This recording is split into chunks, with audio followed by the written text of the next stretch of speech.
Hi friends, మీ రైతు బిడ్డ ముద్దు బిడ్డ. ఈరోజు ఇప్పుడే జాడు దగ్గరకు వచ్చిన. జాడుకు వస్తున్నా, మా ఆవులకి జాడుకు వస్తున్నా. అవి వినపడుతున్నాయి మీకు మంత్రాలు? వినపడుతున్నాయిగా. నేను రాముడు పాదాలకి యువతల పక్కన ఉన్నా. యువతలొడ్డు మా ఊరు నాగినేనిపోలు గ్రామం. అవతలొడ్డు మధ్యలో గోదావరి నది ఉంది.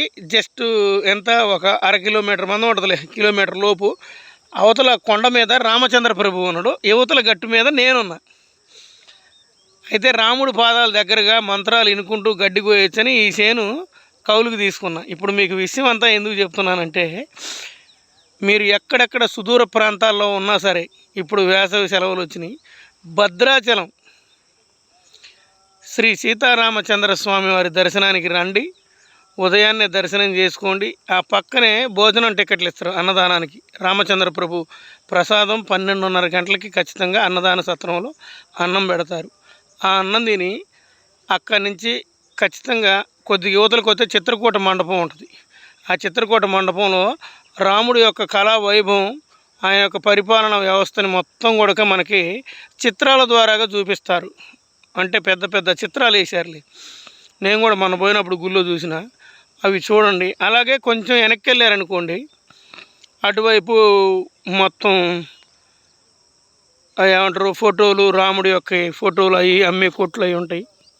అవి చూసుకొని మళ్ళీ యువతల పక్కకు వస్తే రాముడు సత్రాలు ఉంటాయి.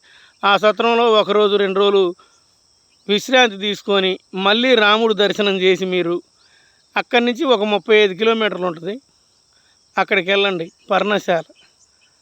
రాముడు అరణ్యవాసం అప్పుడు ఇక్కడికి నడిచి వచ్చింది కాబట్టి అక్కడ కాసేపు సేద తీరారు వాళ్ళు. సీతాదేవి, రామచంద్ర ప్రభు ఆడ చల్లగా కాసేపు కూర్చొని మాట్లాడుకొని నారచీరలు ఆరేసుకొని అలా వచ్చారు. కాబట్టి ఆ రామచంద్ర ప్రభు యొక్క దర్శనం చేయండి, ఆ సీతామాత యొక్క దర్శనం చేయండి. ఖచ్చితంగా మీ అందరికీ మంచి జరిగిద్ది.